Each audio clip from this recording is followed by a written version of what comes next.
आप सभी को सूचित किया जाता है कि हमारा वीडियो बनाने का उद्देश्य केवल मानव समाज को जागरूक करना है और अपने शुभ कार्यों को समाज तक पहुंचाना है, ताकि हमारे कार्यों को देखकर लोगों की आपस में मदद करने की भावना बने। हमारा उद्देश्य है कि हमारी वीडियो पूरे समाज में जाए और सबको इन शुभ कार्यों का पता लगे, ताकि गरीब जरूरतमंद लोग हम तक पहुंच पाएं और हम उनकी मदद कर पाएं। हमारा उद्देश्य दान या चंदा लेना बिल्कुल नहीं है। हम कोई दान या चंदा किसी भी माध्यम से नहीं लेते हैं। यदि कोई हमारे नाम से दान चंदे की राशि लेता है तो वह आपको लूट रहा है। कृपया किसी के बहकावे में आकर कोई भी दान राशि ना दें। दोस्तों, जरा सोचिए, अगर अचानक घर का सहारा देने वाला इंसान चला जाए, पीछे रह जाएं बूढ़े माँ बाप और छोटे छोटे मासूम बच्चे। एक टूटी फूटी झोपड़ी में भूखे पेट आंसुओं के सहारे जिंदगी गुजारते हुए। ऐसे ही हालात से जूझ रहा है पश्चिम बंगाल के इस छोटे से गांव का एक परिवार, जहां मां के आंसू और बच्चों की मासूम नजरें इंसानियत को झकझोर देती हैं। लेकिन कहते हैं ना, अंधेरे के बाद उजाला जरूर आता है। और वही उम्मीद का उजाला लेकर पहुंची है संत रामपाल जी महाराज की अन्नपूर्णा मुहिम, जो न सिर्फ भूखों को खाना दे रही है, बल्कि असहायों को जीवन भर का सहारा भी दे रही है। आइए देखें कैसी ये मुहिम एक परिवार की किस्मत बदल रही है। नमस्कार दोस्तों, अभी हम पश्चिम बंगाल के नॉर्थ 24 परगना के मछलंदपुर के एक छोटे से गांव पंजी में आए हैं, जहां पर संत रामपाल जी महाराज की अन्नपूर्णा मुहिम के तहत गरीब लोगों को राशन दिया जाता है। जैसा कि आप मेरे पीछे देख रहे हो, संत रामपाल जी महाराज के अनुयायियों की टीम आई है, जो इस परिवार को राशन और ज़रूरत की सारी सामग्री देने के लिए आई है। तो अभी अंदर चलते हैं, इस सेवा सामग्री और इस परिवार की स्थिति के बारे में आपको दिखाते हैं। तो दोस्तों, अभी हम इनके परिवार में आ गए हैं। तो अभी मैं आपको इनके परिवार की स्थिति और परिवार का पूरा जो परिस्थिति है वो सारी मैं दिखाऊंगा कि कैसे ये परिवार संघर्ष में अपना जीवन यापन कर रहा है। तो मैं कैमरामैन को कहूँगा कि अंदर चल के इस झोपड़ी को दिखाए। जैसा कि आप पीछे देख रहे हो, ये कच्ची सी झोपड़ी है जो इनका निवास है। तो मैं अंदर चल के इसके अंदर से भी आपको दिखाऊंगा कि किस तरह से अंदर की इन्होंने व्यवस्था की हुई है। तो अभी हम इस झोपड़ी के अंदर जा रहे हैं। तो अंदर आके मैं यहाँ की स्थिति भी आपको दिखा देता हूँ। तो जैसा कि दर्शकों आप देख रहे हो, ये इनका अस्थायी झोपड़ी जैसा बनाया हुआ है। नीचे फर्श की मैं बात करूँ तो ये नीचे कच्चा फर्श है मिट्टी का, और अंदर झोपड़ी में एक कमरा बना रखा है ईंटों का अस्थायी कमरा है, जिसपे बीच बीच में कहीं सीमेंट भी नहीं है, कच्चा सा बनाया हुआ है। ऊपर जो ईंटें लगाई हुई है, ये केवल ईंटें रखी हुई है। तो ये एक कमरा इस झोपड़ी में इनका बनाया हुआ है। मैं कैमरामैन को कहूँगा अंदर से कमरा भी दिखाएं। जैसा आप देख रहे हो, ये कमरा है, और कमरे की जो छत है वो अस्थायी लकड़ी और सीमेंट की जो टिन होती है उसकी बनाई हुई है।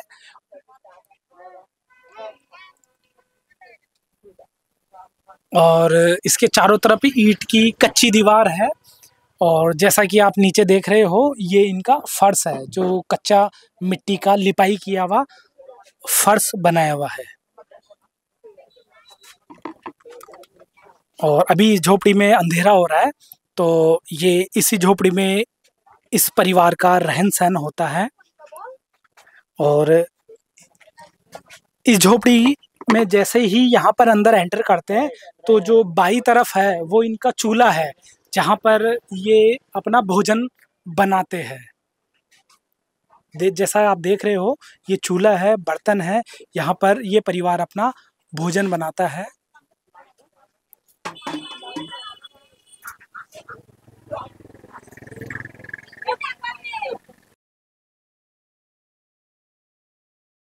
तो जैसा कि आपने दोस्तों अभी ये देखा है, तो यहाँ से एक बार बाहर निकल के भी आपको बाहर का भी दृश्य दिखाते हैं। तो जैसा कि दर्शकों आपने देखा है कि यहाँ पर ये जो झोपड़ी है ना, इसमें टिन शेड की दीवार बनाई हुई है और अंदर एक कमरा है जो अस्थायी ईंटों का लगाया हुआ है, बिल्कुल जर्जर हालत में है, जो कभी भी गिर सकता है। और ऊपर जो छत के नाम पर ये इस तरह के ये ब्लॉक बनाए गए हैं, टाली का ये ब्लॉक बनाया गया है। और इस पानी का रिसाव नहीं हो इसलिए ऊपर एक पॉलीथीन का कवर ढका गया है ताकि बारिश का पानी अंदर नहीं घुसे। जैसा कि आप देख रहे हो, इस झोपड़ी के जो बाहर की दीवारें हैं वो टिन शेड की है और यहाँ पर ये लकड़ी का फ्रेम लगाया हुआ है अस्थायी इस झोपड़ी को रोकने के लिए। और आपको एक चीज़ और बताना चाहेंगे कि इस परिवार का ये तो कच्चा घर है और जैसा आप मेरे पीछे देख रहे हो ये पक्का आरसीसी का घर बनाया है। तो एक बार अंदर चल के वो घर भी मैं आपको दिखा देता हूँ। तो देखा दर्शकों, ये इस परिवार का स्थायी घर भी है। तो मैं आपको एक बार ये घर दिखा देता हूँ। जैसे ही आप अंदर आओगे तो यहाँ पर एक छोटा सा आंगन दिया हुआ है, खुला आंगन है जिसमें पेड़ पौधे भी है और एक कमरा इस पे बना हुआ है। ये एक कमरा इस पे बना हुआ है और जो ये कमरा है चारों तरफ कच्ची ईंट से बनाया हुआ है और नीचे ये मिट्टी का फर्श है। अभी इसका फर्श नहीं बना है, ये मिट्टी का फर्श है अभी। और ऊपर आरसीसी का लेंटर लगाया हुआ है, आरसीसी की छत, मजबूत छत डाली हुई है। और जैसा आप चारों तरफ देख रहे हो ये ईंटों की, सीमेंट की एक कच्ची दीवार है और यहाँ पर इनका अपना सामान है, यह गैस सिलेंडर है, चूल्हा है जिस पे ये अपना भोजन बनाते हैं। इस मकान के बाईं तरफ देखते हैं तो 2 कमरे और बने हुए हैं लेकिन वो अस्थायी रूप से आधे किए हुए हैं। जैसा कि अभी पता चला है कि इनके परिवार के जो मुखिया थे उनकी सांप काटने की वजह से मौत हो गई थी, जिस वजह से उन्होंने इस परिवार का जो निर्माण कार्य है वो अधूरा छोड़ दिया था। तो ये जैसा आप देख रहे हो ये जो कमरे हैं ये अभी आधा अधूरा छूटा हुआ है क्योंकि जो घर के परिवार के मुखिया थे उनकी सांप काटने से मृत्यु हो गई थी, इसलिए परिवार जो मकान बनने का कार्य है वो अधूरा छूटा हुआ है। तो यहाँ पर ये परिवार अपना गुजारा बसर करता है, कभी ये झोपड़ी में रहते हैं और कभी इस एक कमरे में भी अपना निवास करते हैं। तो दोस्तों, इस परिवार का जो गटर बाथरूम है वो भी मैं आपको दिखा देता हूँ। ये जो इनका पक्का निवास स्थान है उससे जैसे ही नीचे की तरफ आते हैं तो ये इनका गटर बनाया हुआ है। जैसा आप देख रहे हो ये ऊपर टिन की शेड है जो बिल्कुल जंग से खराब हो गई है और इधर भी अगल बगल में तीनों तरफ ये इसकी टिन शेड की दीवारें हैं और सामने जो ये है वो अस्थायी पर्दा डालकर इनका ये गटर बनाया हुआ है, ये अस्थायी पर्दा डालकर।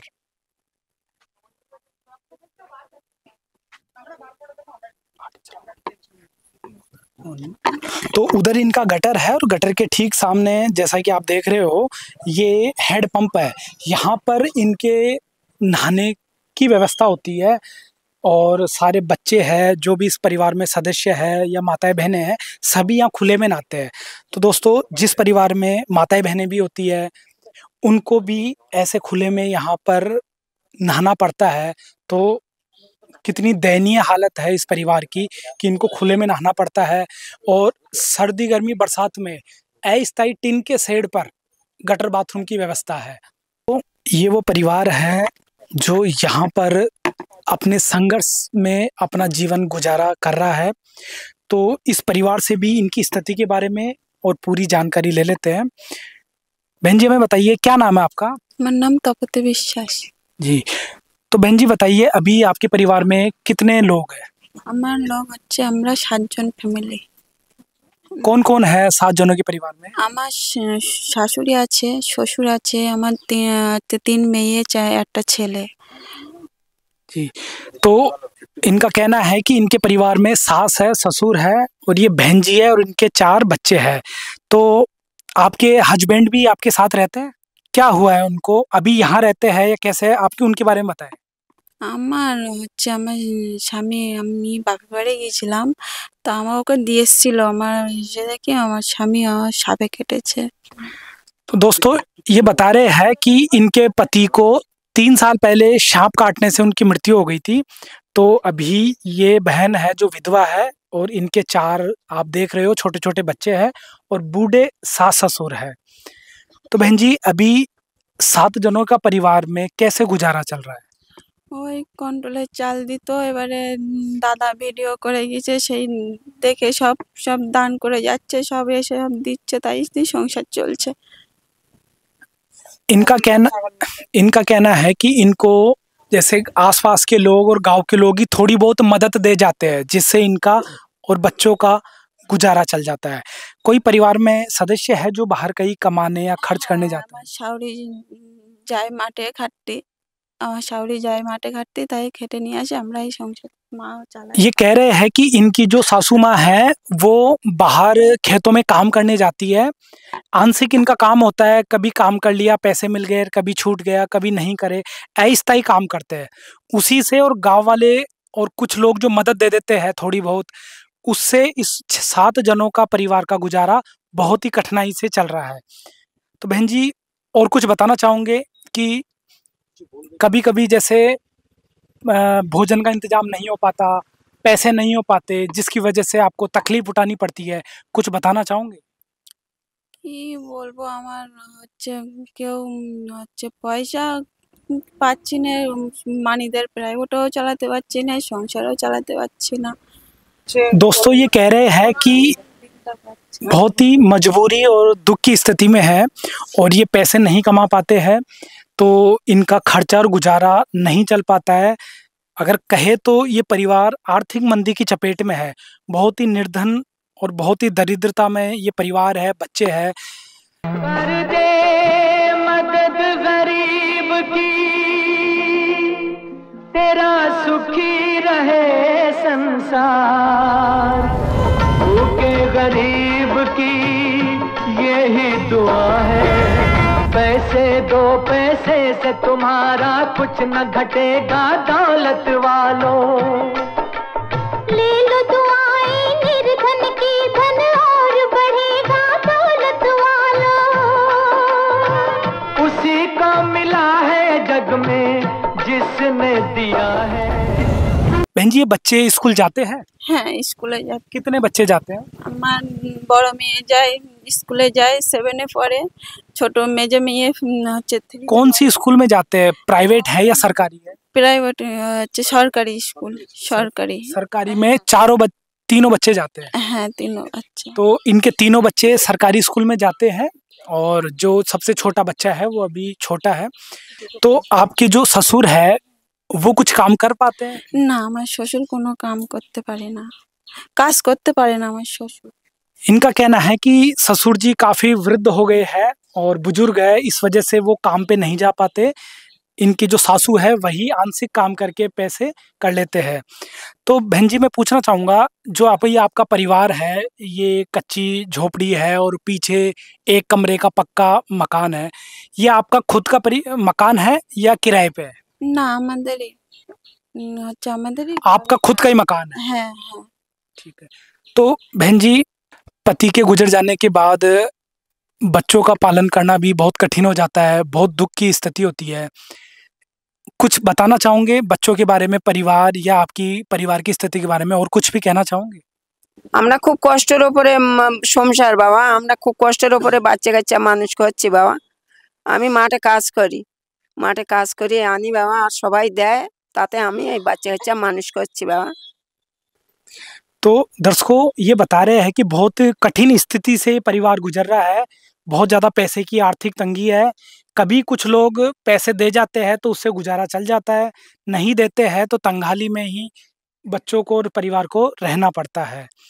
तो परिवार में बच्चे भी है, बच्चे से भी पूछ लेते हैं कि बेटा आपके स्कूल जाते हो आप? है बेटा स्कूल जाते हो? है तो मुझे बताओ आपके पास स्कूल के बैग, किताबें, कॉपियां है? নেই নেই গো, পুরনো ছিঁড়ে গেছে। बेटा आपको स्कूल के बैग, किताबें, कॉपियां चाहिए बेटा आपको? ছিঁড়ে গিয়েছে, পূর্ণ হয়ে গেছে। बच्चे कह रहे हैं कि स्कूल के बैग और कॉपियां उनके पास पुराना हो गया, फट गया है, उनको नया बैग चाहिए। तो अब संत रामपाल जी महाराज के अनुयायियों से पूछेंगे कि इस परिवार के लिए और इन बच्चों के लिए क्या-क्या सहायता सामग्री लेकर आए हैं। तो मेरे साथ अभी संत रामपाल जी महाराज के शिष्य भी है, उनसे भी जान लेते हैं कि इनके परिवार को क्या क्या राशन सामग्री और मदद देने आए हैं। तो सर हमें बताइए, इनके परिवार के लिए आप क्या क्या राशन सामग्री और क्या क्या वस्तुएं लेकर आए हो? सर, हमारे संत रामपाल जी महाराज जब यहाँ के इनके परिवार के बारे में जाने, देखिए धीरन विश्वास इनके फादर के नाम हुए और इस घर का गार्जियन है, उनका नाम धीरन विश्वास है। और इनके एक लड़के थे, उनको 2 साल पहले सांप डस लिया था, इसमें उनकी मृत्यु हो गई थी। तो जब हम लोग यहाँ इंक्वायरी में इनकी परिस्थिति देख के मतलब हम लोग से रहा नहीं गया, और इनकी इतनी दुखदायक ज़िंदगी बिता रहे हैं ये लोग, जो एक मनुष्य के लिए बहुत ही दुर्लभ समय है। इनके साथ जो एक एक समय, एक एक पल जो कट रहा है ना, जो आप नहीं देखोगे, नहीं समझोगे तो आप इसको बिलीव नहीं कर सकते हैं कि कितनी दुख से इनकी ज़िंदगी कट रही है। इनके 4 छोटे छोटे बच्चे हैं जो बहुत ही बुरा परिस्थिति में है। उनके पहनने के कपड़े नहीं हैं, उनके खाने की व्यवस्था नहीं है, उनके रहने की जगह सही का नहीं है, बाथरूम नहीं है। यहाँ पे इतनी ज़्यादा मतलब आसपास में पानी जमा हुआ है, गंदगी है, इतनी मच्छर है जो यहाँ आप 10 मिनट सही से रुक नहीं सकते हैं। यहाँ की इतनी परिस्थिति गंभीर है और क्या ही बताएं, खाना का पीने का तो इनको बहुत ज़्यादा ही तकलीफ़ है। जब घर में एक रोज़गार करने वाला व्यक्ति नहीं रहता है तो इस घर का क्या परिस्थिति होता है वो आप समझ सकते हैं। क्योंकि हम लोग सब लोगों को ही फैमिली है, जो हम लोग एक फैमिली चलाने के लिए कितना परिश्रम करते हैं, तो 2 रुपया जुगाड़ करते हैं और फैमिली चलाते हैं। और इनके तो फैमिली में कोई है नहीं, एक बूढ़े पिताजी हैं, एक बूढ़ी माँ है उनके, एक पत्नी है, 4 बच्चे हैं, और जो कमाने वाला था उनका तो सांप डसने से उनका मृत्यु हो गई है। तो यही सब परिस्थिति हमारे संत रामपाल जी महाराज जब इनके फैमिली के बारे में सुने तो उन्होंने इनकी सारी सुविधा उपलब्ध कराई है, खाद्य सामग्री की, इनके खाने पीने का सामान। जैसे कि आप यहाँ पे देख सकते हैं, जो हमारे गुरुजी संत रामपाल जी महाराज, इनके खाने की व्यवस्था 26 किलो चावल बासमती राइस है, और देख लीजिए। और आगे आपके यहाँ 5 किलो आटा भेजे हैं भगवान ने, हमारे गुरुजी ने। और 4 किलो चीनी भेजे हैं, चना भेजे हैं, पीली दाल भेजे हैं, हरी मूंग दाल भेजे हैं, चना दाल भेजे हैं। फिर इधर में नमक है टाटा का, कपड़े धोने का सर्फ भेजे हैं, कपड़े धोने का साबुन भेजे हैं, नहाने का साबुन भेजे हैं, ये हल्दी भेजे, धनिया भेजे हैं, धनिया पाउडर है। आगे सूखी मिर्ची है, लाल मिर्ची देखिए। इसके आगे आपको देखिए प्याज है, आलू है, 5 किलो प्याज है, 5 किलो आलू है। फिर इधर में टाटा नमक है, ये आपका। फिर इसके आगे आप देखिएगा जो स्पेशल चाय है, ये दार्जिलिंग की, जीरा पाउडर है, हल्दी पाउडर है। फिर उसके आगे अचार है, फिर दूध है अमूल के, अमूल दूध है। फिर ये सरसों तेल है, जो घनी है तेल है, फर्नीचर की तेल है, बहुत अच्छी तेल आती है इनकी। और ये हमारे भगवान ने खाद्य सामग्री इन परिवार के लिए भेजे हैं। तो सर, ये राशन सामग्री के साथ साथ इस परिवार को और कोई भी मदद दी गई है? जी सर, आप जैसे कि देख सकते हैं, इस परिवार के जैसे बच्चे हैं छोटे, जो अभी पढ़ने लायक हैं, उनके लिए हमारे गुरुजी ने अच्छे 2 बैग भेजे, स्कूल बैग भेजे हैं, जिसको आप देख सकते हैं आगे आके। और उनके लिए कॉपी, कुछ किताबें, पेंसिल, इस तरीक़ा के मतलब उनकी व्यवस्था की गई है। उनके ओढ़ने के लिए अच्छा सा कम्बल भेजा गया है, जिसको आप अच्छी तरह से देख सकते हैं। और यहाँ पे मच्छर की बहुत ही ज़्यादा उत्पात और मतलब बहुत ज़्यादा परेशानी है। इसके लिए मच्छरों के लिए 2 अच्छी वाली मुसहरी भी हमारे गुरु संत रामपाल जी महाराज ने उन लोगों को सुविधा उपलब्ध करवाई है। तो सर, इस परिवार को ये जो राशन सामग्री मदद आपने दी है, ये लगातार जारी रहेगी या केवल 1-2 बार होगा? नहीं सर, ऐसा है, जो इनकी जब भी आजीवन इनको ये राशन मिलेगा। हमारे गुरुजी ऐसा कुछ बनाए हैं, जो जब भी इनकी राशन ख़त्म होगी, ये हमारे गुरुजी एक नंबर दिए हुए हैं, इन पे अगर ये कॉल करेंगे, हमारे गुरुजी के अनुयायी जो शिष्य हैं वो आके इनकी सारी व्यवस्था को उपलब्ध कराएंगे। सारी राशन पानी जितनी भी खाद्य सामग्री है, इनको यहाँ पे उपलब्ध करवा देंगे। तो सर, इनको अगर दोबारा से राशन सामग्री मंगवानी होगी तो उसके लिए इनको क्या करना होगा? हमारे गुरुजी ने, संत रामपाल जी महाराज ने एक नंबर दिया है, जिस नंबर पे ये फ़ोन करेंगे तो हमारे गुरुजी के जितने अनुयायी है, शिष्य है, वो इनके यहाँ पे पूरी सामग्री उपलब्ध करवा देंगे। नंबर है जो हमारे गुरुजी ने दिए हैं। इस नंबर पे अगर आपको 2 दिन रबी राशन ख़त्म हो जाएगी तो आप 2 दिन पहले फ़ोन करिएगा, तो हमारे गुरुजी के जितने अनुयायी हैं आपको फिर से राशन उपलब्ध करवा दिया जाएगा।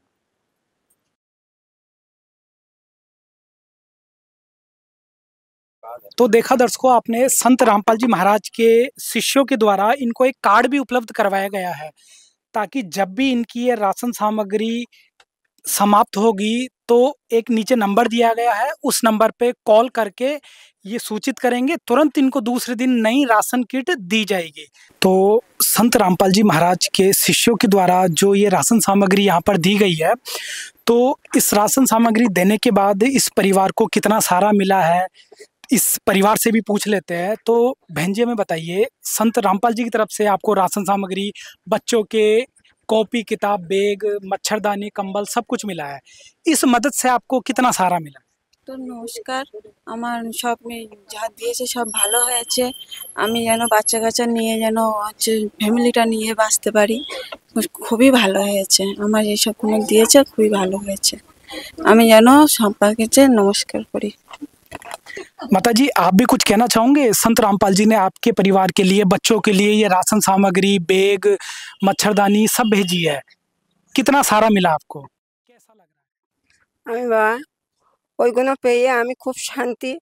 আমার নাতিপুতি সবাই আমরা যেন আমি মানুষ করে যেন তুলতে পারি, আর আমি যেন তোমাদের কাছে নমস্কার করি, যেন আমি বাচ্চাগুলোর ভালো রাখতে পারি। আমি মাঠে কাজ করে বাড়ি এসে যেন ওদের ভালোই দেখতে পারি। আমি এই পর্যন্ত নমস্কার করলাম। तो दर्शकों आपने देखा कि ये बहन जी बता रहे हैं कि संत रामपाल जी महाराज ने इस परिवार के लिए एक मदद ही नहीं बल्कि जीवन भर का सहारा दे दिया, और आजीवन मदद करने का जो वायदा संत रामपाल जी महाराज ने किया है वो वाकई में काबिले तारीफ है। और बहन जी भी संत रामपाल जी महाराज को धन्यवाद कर रही है, प्रणाम कर रही है कि उनके बच्चों के लिए स्कूल की सामग्री दी है, भोजन के लिए राशन सामग्री दी है, और ओढ़ने पहनने के लिए मच्छरदानी और कंबल दिया है। तो संत रामपाल जी महाराज का ये परिवार बहुत बहुत धन्यवाद कर रहा है और आभार जता रहा है कि संत रामपाल जी महाराज ने ही इस गरीब परिवार की सुनी, मदद करी, और आगे भी मदद करने का जो वायदा किया है उसके लिए परिवार उनको बार बार नमस्कार और नमन कर रहा है। रोटी कपड़ा और मकान हर गरीब को देगा कबीर भगवान। रोटी कपड़ा और मकान हर गरीब को देगा कबीर भगवान। रोटी कपड़ा और मकान। बेटा आपको संत रामपाल जी महाराज की तरफ से स्कूल का बैग, कॉपी, किताब, पेन, पेंसिल दी है, राशन दिया है, बेटा कैसा लग रहा है आपको? ভালো লাগলো। आपकी पढ़ाई के लिए बैग दिया है, आपके ओढ़ने के लिए मच्छरदानी दी है, बेटा कितना सहारा मिला है? প্রণাম জানাই সম্পাদন দেওকে প্রণাম জানাই। तो ये बच्चा कह रहा है कि संत रामपाल जी महाराज ने हमारी स्कूल में पढ़ने के लिए किताबें दी है, ओढ़ने के लिए मच्छरदानी और शिक्षा के लिए बैग दिया है। तो संत रामपाल जी महाराज ने बहुत मदद करी है। संत रामपाल जी महाराज का बार बार प्रणाम ये बच्चे भी कर रहे हैं। तो दोस्तों मेरे साथ पंजी गांव के ग्राम पंचायत मेंबर भी जुड़ गए हैं, उनसे भी संत रामपाल जी महाराज और इस मुहिम के बारे में पूछ लेते हैं। नमस्कार सर। नमस्ते सर, सबसे पहले तो आपका नाम बताइए। मेरा नाम ऋषिकेश नस्कर जी। तो सर, जिस तरह से संत रामपाल जी महाराज ने धीरेन्द्र विश्वास जी के परिवार को राशन सामग्री दी है, बच्चों के लिए स्कूल की सामग्री, बैग दिए हैं, कुछ कंबल और मच्छरदानी जरूरतों की वस्तुएं इनको दी है, संत रामपाल जी महाराज और उनकी अन्नपूर्णा मुहिम इसी तरह रोटी, कपड़ा, शिक्षा और मकान हर गरीब तक पहुंचाते हैं सर। तो संत रामपाल जी महाराज और उनकी कल्याणकारी मुहिम अन्नपूर्णा मुहिम के बारे में आप क्या कहना चाहोगे? मैं सबसे पहले संत राम महाराज जी को प्रणाम करता हूँ। उनका जो अन्नपूर्णा जो मुहिम वो हर दिशा में सराही जाना जाना चाहते हैं। तो उनको ये जो रेशन मिला है, एक गरीब फैमिली है इसका, तो इसलिए मैं उनका नमन करता हूँ। सर, संत रामपाल जी महाराज ने इस गरीब और असहाय परिवार को राशन सामग्री दी है और जीवन भर मदद का भरोसा दिलाया है, सर क्या कहना चाहोगे? ये तो बहुत बड़ा उद्योग है, तो मैं चाहते हूँ जो हर घर में जो गरीब फैमिली है उनका जो रामपाल जी का सदस्य है उनका पहुंच जाना चाहिए और ये उद्योग बहुत दिनों तक थकना चाहिए। सर, संत रामपाल जी महाराज के बारे में क्या कहोगे जो ऐसी कल्याणकारी मुहिम भारत के सभी राज्यों और गांवों में चला रहे हैं? मैं तो बोलने का कोई भाषा नहीं है उनके बारे में। तो जो कर रही है काम, वो काम बहुत बड़ा काम है, उनका अच्छा काम है, उनका करने का भी जरूरत है मेरा देश में। तो उनका एक ही बात कहूँगा, जो काम वो लोग लगी है वो काम बहुत दूर तक जाना चाहिए। तो संत रामपाल जी महाराज ने जो इस परिवार के लिए जो सहायता भेजी है, जो मदद भेजी है, वाकई में वो धन्यवाद के पात्र है और काबिले तारीफ है। यूँ कहे कि संत रामपाल जी महाराज इस परिवार के लिए आज भगवान बनकर आए हैं। जिस परिवार में कमाने वाला गुजर जाता है, उस परिवार की स्थिति दर्शकों आप समझ सकते हो कि कितनी दयनीय स्थिति में परिवार और उनके बच्चे अपना गुजारा कर पाते हैं। ऐसे कठिन समय में संत रामपाल जी महाराज इस परिवार के लिए एक मददगार बनकर आए हैं और इस परिवार की सभी जरूरतों की सामग्री, चाहे भोजन की हो, बच्चों की शिक्षा की हो या पहनने के कपड़े या ओढ़ने का कंबल हो, सभी वस्तुएं संत रामपाल जी की तरफ से इस परिवार को दी गई है। और ये केवल एक बार का नहीं है, ये जीवन भर का साथ है। जीवन भर इस परिवार को इसी तरह मदद दी जाती रहेगी। तो यूं कहे संत रामपाल जी महाराज आज गरीबों के सच्चे मसीहा बनकर समाज में उभर कर आए हैं। विशेष सूचना, अन्नपूर्णा मुहिम के अंतर्गत राहत सामग्री केवल उन्हीं जरूरतमंद व्यक्तियों को दी जाएगी जो पूर्ण रूप से नशा मुक्त जीवन जीते हैं और मांस तथा किसी भी प्रकार की अभक्ष्य वस्तुओं का सेवन नहीं करते तथा व्यभिचार नहीं करते, यानी समलैंगिक स्त्री पुरुष संबंध या विवाह और परस्त्री पुरुष से अवैध संबंध रखना। यदि कोई लाभार्थी व्यभिचार, नशा तथा मांसाहार करता है तो उसे अन्नपूर्णा मुहिम के तहत राहत प्राप्त करने से पूर्व इन सभी बुराइयों को त्यागना अनिवार्य होगा। यदि कोई लाभार्थी द्वारा सामग्री प्राप्त करने के पश्चात व्यभिचार, नशा तथा मांस आदि का सेवन करते हुए पाया गया तो उसकी सहायता तुरंत प्रभाव से बंद कर दी जाएगी। अन्नपूर्णा मुहिम संत रामपाल जी महाराज के मार्गदर्शन में मुनींद्र धर्मार्थ ट्रस्ट द्वारा गरीब, असहाय और जरूरतमंद परिवारों के लिए निःशुल्क खाद्य सामग्री वितरण का कार्य किया जाता है। इस निःशुल्क अन्न सेवा अभियान के अंतर्गत खाद्य सामग्री, गैस सिलेंडर तथा अन्य आवश्यक राहत सामग्री मुफ्त उपलब्ध कराई जाती है। इसके अतिरिक्त संत रामपाल जी महाराज द्वारा उन बच्चों को भी सहायता प्रदान की जाती है जो सरकारी स्कूलों में पढ़ाई कर रहे हैं और जिनके पास स्कूल ड्रेस, किताबें या अन्य आवश्यक सामग्री खरीदने की सामर्थ्य नहीं है। ऐसे बच्चों को ये सभी सामान निःशुल्क उपलब्ध कराए जाते हैं। असहाय और जरूरतमंद लोगों की भारतवर्ष के सभी सरकारी अस्पतालों में हर संभव चिकित्सा निःशुल्क उपलब्ध करवाई जाएगी, चाहे पीजीआई हो या सामान्य सरकारी अस्पताल, जिसका सारा खर्चा संत रामपाल जी महाराज जी वहन करेंगे।